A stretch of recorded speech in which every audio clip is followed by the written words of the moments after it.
ನಮಸ್ಕಾರ ಸ್ನೇಹಿತರೆ, ನಿಮ್ಮ ಜೀವನದಲ್ಲಿ ದೊಡ್ಡ ಬದಲಾವಣೆ ಆಗಬೇಕಾ? ಹಾಗಾದರೆ ನೀವು ದೊಡ್ಡ ಕೆಲಸ ಮಾಡಬೇಕಾಗಿಲ್ಲ, ದೊಡ್ಡ ಯೋಜನೆಯನ್ನು ಕೂಡ ಮಾಡಬೇಕಾಗಿಲ್ಲ, ದೊಡ್ಡ ಪ್ಲಾನ್ ಅನ್ನು ಕೂಡ ಮಾಡಬೇಕಾಗಿಲ್ಲ. ಒಂದು ಸಣ್ಣ ಅಭ್ಯಾಸ, ಒಂದು ಸಣ್ಣ ಸ್ಟೆಪ್ ನಿಮ್ಮ ಜೀವನವೇ ಬದಲಾಗುತ್ತೆ. ಇದು ಕೇವಲ ಮಾತಲ್ಲ ಸ್ನೇಹಿತರೆ, ಇದರ ಹಿಂದೆ ಒಂದು ಸೈನ್ಸ್ ಇದೆ. ಇಂದು ನಾವು ಮಾತನಾಡೋಣ ಅಟಾಮಿಕ್ ಹ್ಯಾಬಿಟ್ ಪುಸ್ತಕದ ಬಗ್ಗೆ. ಇದನ್ನ ಬರೆದವರು ಜೇಮ್ಸ್ ಕ್ಲಿಯರ್ ಅಂತ. ಇವರು ಈ ಪುಸ್ತಕದಲ್ಲಿ ಪ್ರತಿಯೊಂದು ಸಾಲುಗಳು ನಮ್ಮ ಜೀವನಕ್ಕೆ ಹೇಗೆ ಅನ್ವಯ ಆಗತ್ತೆ ಅಂತೇಳಿ ಬರೆದಿದ್ದಾರೆ. ಒಂದೊಂದಾಗಿ ಸ್ಟೆಪ್ ವೈಸ್ ನೋಡ್ಕೊಳ್ತಾ ಹೋಗೋಣ, ನಮ್ಮ ಜೀವನಕ್ಕೆ ಹೇಗೆ ನಾವು ಅದನ್ನ ಅನುಸರಿಸೋದು ಅಂತೇಳಿ. ಈ 6 ನಿಮಿಷದಲ್ಲಿ ನಿಮ್ಮ ಜೀವನದ ದಿಕ್ಕನ್ನೇ ಬದಲಾಯಿಸುವ ಟರ್ನಿಂಗ್ ಪಾಯಿಂಟ್ ಬರುತ್ತೆ. ಕೊನೆ ತನಕ ನೋಡಿ. ಯಾಕೆ ಸಣ್ಣ ಹ್ಯಾಬಿಟ್ಗಳು ಮ್ಯಾಟರ್ ಆಗುತ್ತೆ? ಜೇಮ್ಸ್ ಕ್ಲಿಯರ್ ಒಂದು ಮಾತು ಹೇಳ್ತಾರೆ, ಯಶಸ್ಸು ಗುರಿಯಲ್ಲ ಸ್ನೇಹಿತರೆ, ಯಶಸ್ಸು ಅಂದ್ರೆ ಒಂದು ವ್ಯವಸ್ಥೆ ಅಂತ. ನೀವು ದಿನಕ್ಕೆ 1% ಬೆಟರ್ ಆದ್ರೆ 1 ವರ್ಷಕ್ಕೆ 37 ಟೈಮ್ಸ್ ಬೆಟರ್ ಆಗ್ತೀರಾ. ಆದರೆ ದಿನಕ್ಕೆ 1% ಡೌನ್ ಆದ್ರೆ ನೀವು 1 ವರ್ಷಕ್ಕೆ ಮೈನಸ್ ಒಳಗೆ ಹೋಗ್ತೀರಾ. ಆಲ್ಮೋಸ್ಟ್ ಜೀರೋಕ್ಕಿಂತ ಮೈನಸ್. ಇದು ಕೇವಲ ಗಣಿತ ಅಲ್ಲ ಸ್ನೇಹಿತರೆ, ಇದು ನಿಮ್ಮ ಜೀವನದ ಸತ್ಯ. ಸಣ್ಣ ಅಭ್ಯಾಸಗಳು ದೊಡ್ಡ ಫಲಿತಾಂಶ. ನಿಮ್ಮ ಐಡೆಂಟಿಟಿ ಚೇಂಜ್ ಆಗ್ಬೇಕಂದ್ರೆ ಒಂದು ಸೀಕ್ರೆಟ್ ಇದೆ ಸ್ನೇಹಿತರೆ. ಅಟಾಮಿಕ್ ಹ್ಯಾಬಿಟ್ ಪುಸ್ತಕ ಹೇಳುವಂತ ದೊಡ್ಡ ಸೀಕ್ರೆಟ್ ಯಾವುದು ಗೊತ್ತಾ? ನಿಮ್ಮ ಕನಸುಗಳನ್ನು ಸಾಧಿಸಬಲ್ಲ ವ್ಯಕ್ತಿಯಾಗಿರಿ. ನಿಮ್ಮ ಗುರಿಗಳು ಮುಖ್ಯವಲ್ಲ, ನಿಮ್ಮ ಗುರುತು ಮುಖ್ಯ. ನಿಮ್ಮ ಗುರಿ ನಾನೇನಾದ್ರೂ 10 kg ವೇಟ್ ಲಾಸ್ ಆಗಬೇಕು ಅಂತೇಳಿ ಇಟ್ಕೊಂಡಿದ್ರೆ ನಿಮ್ಮ ಐಡೆಂಟಿಟಿ ಏನಾಗಿರುತ್ತೆ ಗೊತ್ತಾ?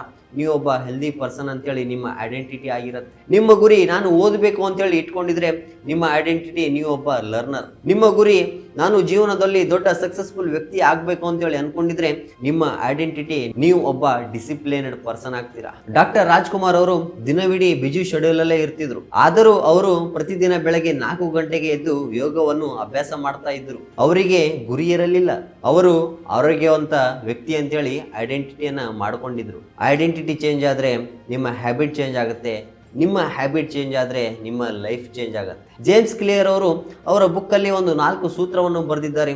ಈ 4 ಸೂತ್ರ ನಮ್ಮ ಜೀವನದಲ್ಲಿ ನಾವೇನಾದ್ರೂ ಬಳಸಿದ್ರೆ ನಮ್ಮ ಲೈಫ್ ಡೆಫಿನೆಟ್ ಆಗಿ ಚೇಂಜ್ ಆಗುತ್ತೆ ಸ್ನೇಹಿತರೆ. ಈ ಸೂತ್ರಗಳು ಈ ಪುಸ್ತಕದ ಹಾರ್ಟ್ ಅಂತಾನೆ ಹೇಳ್ಬೋದು. ಮೊದಲನೇ ಸೂತ್ರ, ಮೇಕ್ ಇಟ್ ಕ್ಲಿಯರ್. ಅಂದ್ರೆ ಎಲ್ಲವನ್ನು ಕೂಡ ಕ್ಲಿಯರ್ ಆಗಿರ್ಬೇಕು, ಸ್ಪಷ್ಟನೀಯವಾಗಿರ್ಬೇಕು. ನೀವು ಪ್ರತಿದಿನ ಓದ್ಬೇಕಾ? ಮಲ್ಕೊಳ್ಳುವ ಮುನ್ನ ನಿಮ್ಮ ಪುಸ್ತಕ ನಿಮ್ಮ ತಲೆಯಲ್ಲಿ ಹತ್ರ ಇಟ್ಕೊಂಡು ಮಲ್ಕೊಳ್ಳಿ. ನೀವು ಮೊಬೈಲ್ ಅನ್ನ ದೂರ ಇಡಬೇಕಾ?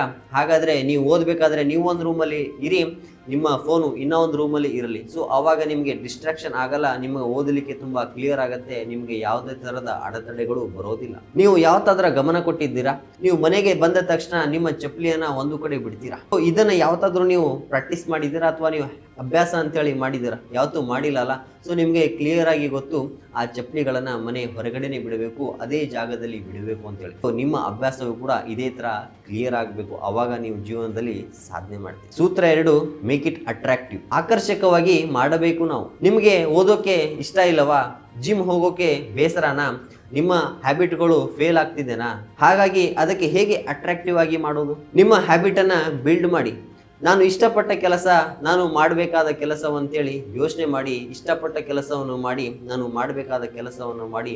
ನಿಮ್ಮ ಅಭ್ಯಾಸಗಳು ಅಟ್ರಾಕ್ಟಿವ್ ಆಗಿ ಕಾಣಿಸುತ್ತೆ, ಅವಾಗ ನಿಮಗೆ ಅಭ್ಯಾಸ ಆಗುತ್ತೆ. ಉದಾಹರಣೆಗೆ ಹೇಳಬೇಕು ಅಂದ್ರೆ, ನೀವು ಕಾಫಿ ಕುಡಿತಿದ್ದೀರಾ ಅಂದ್ರೆ ನಿಮ್ಮ ಪುಸ್ತಕ ತೆಗೆದು ಓದಲು ಶುರು ಮಾಡಿ. ಸೊ ಅವಾಗ ನಿಮ್ಮ ಮೂಡ್ ಕೂಡ ಚೆನ್ನಾಗಿರುತ್ತೆ, ನಿಮ್ಮ ಓದಲಿಕ್ಕೆ ಕೂಡ ಇಂಟ್ರೆಸ್ಟ್ ಬರುತ್ತೆ. ಸೊ ನೀವು ವಾಕ್ ಮಾಡಬೇಕಾ? ಆ ಸಮಯದಲ್ಲಿ ಪಾಡ್ಕಾಸ್ಟ್ ಅನ್ನು ಕೇಳಿ ಅಥವಾ ಮ್ಯೂಸಿಕ್ ಅನ್ನು ಕೇಳಿಬಿಟ್ಟು ವಾಕ್ ಮಾಡಿ. ಸೊ ಆ ಸಮಯದಲ್ಲಿ ನಿಮ್ಮ ಎನರ್ಜಿನೂ ಕೂಡ ಚೆನ್ನಾಗಿರುತ್ತೆ, ನಿಮಗೆ ಒಳ್ಳೆ ಫೀಲ್ ಕೊಡುತ್ತೆ, ಅವಾಗ ಆ ಅಭ್ಯಾಸ ನಿಮಗೆ ರೂಢಿ ಆಗುತ್ತೆ. ಸೂತ್ರ 3, ಮೇಕ್ ಇಟ್ ಈಸಿ. ಸುಲಭವಾಗಿ ಮಾಡಿ. ಅಭ್ಯಾಸ ಆರಂಭ ಮಾಡುವ ಮೊದಲು ಒತ್ತಡ ಕಡಿಮೆ ಮಾಡಬೇಕು. ಒಬ್ಬ ವಿದ್ಯಾರ್ಥಿ ಒಂದು ದಿನಕ್ಕೆ 1 ಪೇಜ್ ಓದ್ಬೇಕಂತೇಳಿ ಹ್ಯಾಬಿಟ್ ಅನ್ನ ಮಾಡ್ಕೋತಾನೆ. ಮೊದಲನೇ ದಿನ 1 ಪೇಜ್ ಓದ್ತಾನೆ, ತುಂಬಾ ಈಸಿ ಅನ್ಸುತ್ತೆ. 2ನೇ ದಿನ ಓದ್ತಾನೆ, ಸ್ವಲ್ಪ ಕಷ್ಟ ಅನಿಸ್ತಿರತ್ತೆ.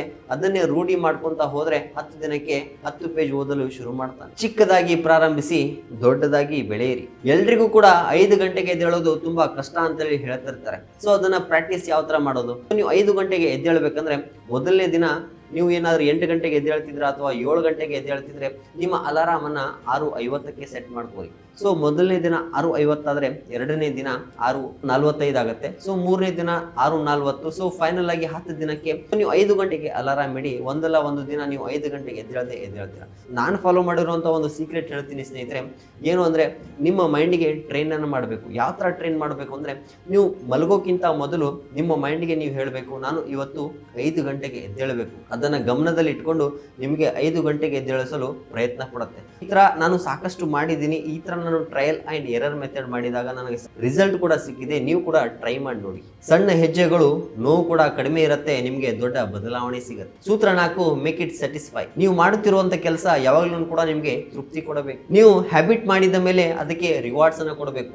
ಸೊ ನಿಮ್ಮ ಮೆದುಳು ಯಾವಾಗ್ಲೂ ಕೂಡ ರಿವಾರ್ಡ್ಸ್ ಅನ್ನ ಬಯಸ್ತಾ ಇರುತ್ತೆ. ನೀವು ಸಣ್ಣ ಕೆಲಸ ಮಾಡಿದ್ರು ಕೂಡ ಅದಕ್ಕೆ ಅಪ್ರಿಶಿಯೇಟ್ ಅನ್ನ ಸಿಗ್ತಾ ಇರಬೇಕು. ಅವಾಗ ನಿಮ್ಮ ಮೆದುಳು ಖುಷಿಯಿಂದ ಕೆಲಸ ಮಾಡ್ತಾ ಇರುತ್ತೆ. ಎಕ್ಸಾಂಪಲ್ಗೆ ಹೇಳಬೇಕು ಅಂದ್ರೆ, ನೀವು 10 ರಿಂದ 15 ನಿಮಿಷ ಓದ್ತಾ ಇದ್ದೀರಾ. ಆ 10 ರಿಂದ 15 ನಿಮಿಷ ಓದಿದ ಆದ್ಮೇಲೆ ಒಂದು ಬುಕ್ಕಲ್ಲಿ ಟಿಕ್ ಮಾಡಿ.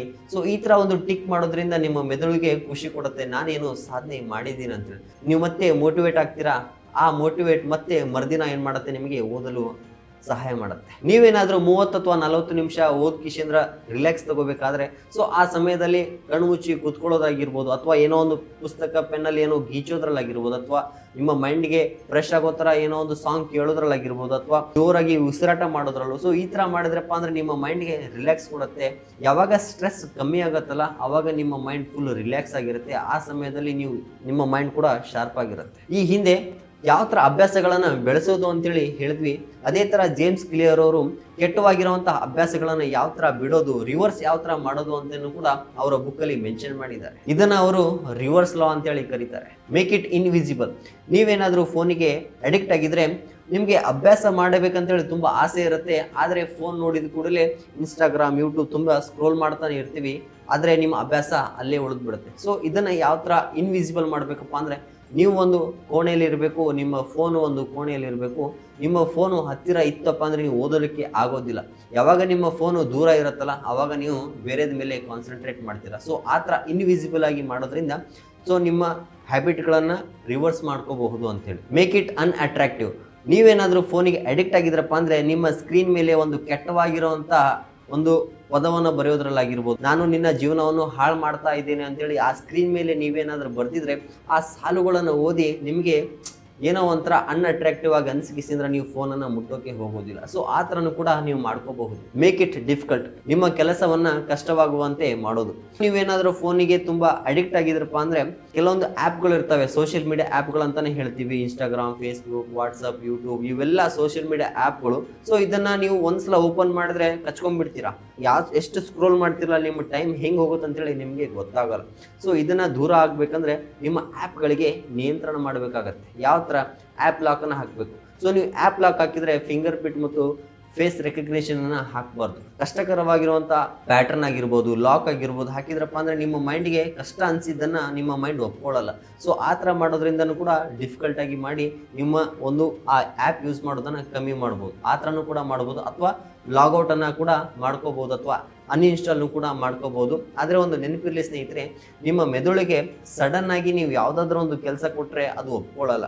ಸಣ್ಣದಾಗಿ ಸಣ್ಣದಾಗಿ ಸಣ್ಣದಾಗಿ ಪ್ರಯತ್ನ ಪಟ್ಟು ಅದನ್ನು ಬಿಟ್ರಪ್ಪ ಅಂದ್ರೆ ಸಣ್ಣ ಪ್ರಯತ್ನ ದೊಡ್ಡ ಸಾಧನೆ ಅಂತಾರಲ್ಲ, ಸೊ ಆ ಥರನೇ ಆಗುತ್ತೆ. ನೀವು ಕೂಡ ಒಂದ್ಸಲ ಟ್ರೈ ಮಾಡಿ ನೋಡಿ. Make it unsatisfying. ನೀವೇನಾದ್ರೂ ನಿಮ್ಮ ಫೋನನ್ನು ಜಾಸ್ತಿ ಯೂಸ್ ಮಾಡ್ತಾ ಇದ್ದೀರಾ, ಅವಾಗ ಒಂದು ರೂಲನ್ನು ಮಾಡ್ಕೊರಿ. ನೀವೇನಾದರೂ ಈ ಒಂದು ಟೈಮ್ ಪೀರಿಯಡನ್ನು ಇಟ್ಕೊಳ್ರಿ. ಯಾವ ಥರಪ್ಪ ಅಂದರೆ, ನಾನು ಇವತ್ತು 1 ಗಂಟೆ ಅಷ್ಟೇ ಒಂದು ಆ್ಯಪನ್ನು ನೋಡಬೇಕು ಅಂತೇಳಿ ಒಂದು ಟೈಮ್ ಪೀರಿಯಡನ್ನು ಇಟ್ಕೊರಿ. ಏನಾದರೂ ಜಾಸ್ತಿ ನೋಡಿದರೆ, ನಿಮ್ಮ ಒಂದು ರೆಕಾರ್ಡಲ್ಲಿ ಜಾಸ್ತಿ ಆಗಿದ್ರಪ್ಪ ಅಂದರೆ ಪನಿಷ್ಮೆಂಟನ್ನು ಇಟ್ಕೊಳ್ರಿ. ಆ ಜಾಸ್ತಿ ಯೂಸ್ ಮಾಡಿದರೆ ಒಂದು 20 ಪುಷಪ್ ಆಗಿರ್ಬೋದು, ಅಥವಾ ಓದೋದ್ರಲ್ಲಾಗಿರ್ಬೋದು, ಅಥವಾ ಬೇರೆ ಏನೋ ಒಂದು ಪನಿಷ್ಮೆಂಟನ್ನು ಇಟ್ಕೊಂಡ್ರಪ್ಪ ಅಂದರೆ ನಿಮಗೆ ಅನ್ಸ್ಯಾಟಿಸ್ಫೈ ಆಗ್ತಾ ಇರುತ್ತೆ. ಆವಾಗ ಅದರಿಂದನೂ ಕೂಡ ನೀವು ದೂರ ಇರ್ತೀರ. ಗೋಲ್ ಮತ್ತು ಸಿಸ್ಟಮ್ ನಡುವೆ ಇರುವಂಥ ವ್ಯತ್ಯಾಸವನ್ನು ನೋಡ್ಕೊಂಬರೋಣ ಬನ್ನಿ.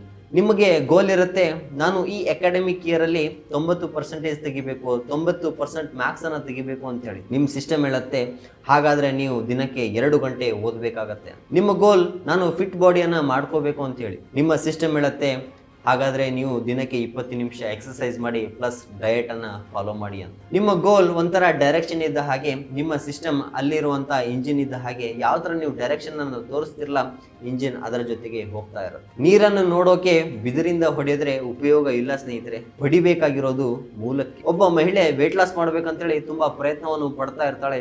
ಒಂದು ದಿನಕ್ಕೆ 5 ನಿಮಿಷ ವಾಕನ್ನ ಮಾಡ್ತಾಳೆ. 5 ನಿಮಿಷ ಎದ್ದಿದ್ದು 20 ನಿಮಿಷ ಆಗುತ್ತೆ, 20 ನಿಮಿಷ ಎದ್ದಿದ್ದು 1 ಗಂಟೆ ಆಗುತ್ತೆ.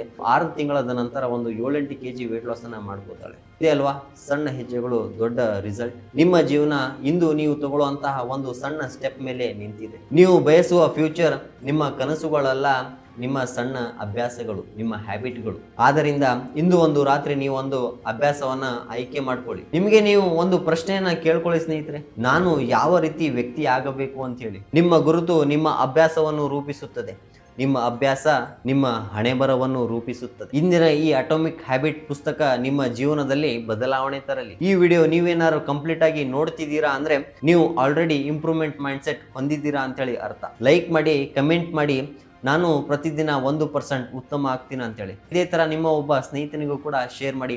ಇದೇ ತರ ಮೋಟಿವೇಶನ್, ಇನ್ಸ್ಪಿರೇಷನ್ ವಿಡಿಯೋಗಳಿಗಾಗಿ ನನ್ನ ಚಾನಲ್ ಅನ್ನ ಸಬ್ಸ್ಕ್ರೈಬ್ ಮಾಡೋದನ್ನ ಮರಿಬೇಡಿ. ಮತ್ತೆ ಮುಂದಿನ ವಿಡಿಯೋದಲ್ಲಿ ಸಿಗೋಣ.